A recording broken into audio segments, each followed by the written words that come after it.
Sorsogon City Mayor Ester Hamor was happy to see a movie star right in her neighborhood.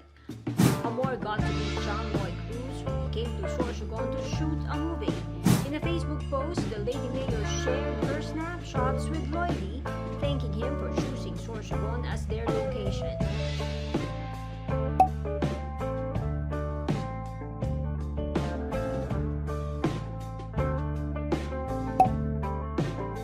She even told a friend the movie star is kind-hearted.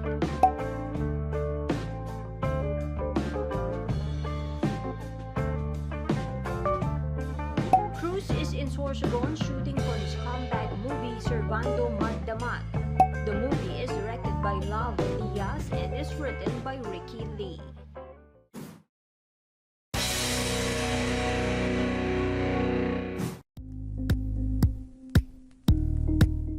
Thank you for watching Politico TV. Please like and subscribe to our channel for more videos.